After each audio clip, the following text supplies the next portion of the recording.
Rainy season start అవుతుంది కదా sir, 1 year plus బేబీకి ఎలాంటి ఫుడ్ పెట్టాలి, ఎలాంటి జాగ్రత్తలు తీసుకోవాలి అని ఒక మదర్ మన అడుగుతున్నారు. Hi, this is doctor Anil Kumar, Tejas hospital, Hayath Nagar. Rainy సీజన్లో బేబీస్కి బ్యాలెన్స్డ్ డైట్ చాలా ఇంపార్టెంట్. డైలీ 3 మీల్స్తో పాటు 2 to 3 హెల్తీ స్నాక్స్ ఇవ్వండి. సీజనల్ ఫ్రూట్స్ లెక్క యాపిల్, బనానా, పపాయ, ప్రొమోగ్రనేట్ ఇవ్వచ్చు.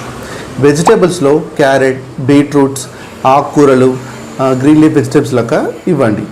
డ్రై ఫ్రూట్స్ అండ్ నట్స్ హెల్దీయే కానీ హోల్ గ్రెయిన్స్ లెక్క ఇవ్వకండి, అది చోకింగ్ అయ్యే రిస్క్ అనేది ఉంటుంది. Cool drinks, packet juices, excessive sugar ఉన్న ఫుడ్స్ కానీ, జంక్ ఫుడ్ కానీ, బయట ఫుడ్ కంప్లీట్గా అవాయిడ్ చేయండి.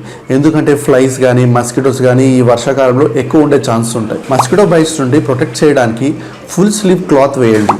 మస్కిటో నట్స్ యూజ్ చేయండి. నెట్స్ వల్ల చాలా వరకు మనము డెంగ్యూ ఫీవర్ అనేది తగ్గించవచ్చు. డెంగ్యూ ప్రొటెక్షన్కి ఇది చాలా చాలా ఇంపార్టెంట్. మదర్ ఎవరైనా బ్రెస్ట్ ఫీడింగ్ ఇస్తున్నారో వాళ్ళు ఫ్రెష్ హోమ్ కుక్డ్ ఫుడ్ తినండి అండ్ హైడ్రేషన్ మెయింటైన్ చేయండి. ఈ రైనీ సీజన్లో మీ బేబీ హెల్తీగా ఉండడానికి ఈ వీడియో సేవ్ చేసుకోండి. ఇంకా ఇలాంటి పీడియాట్రిక్ టిప్స్ కోసం నా పేజ్ని ఫాలో చేయండి. Thank you. This is doctor Anil Kumar, Tejas hospital, Hayath Nagar.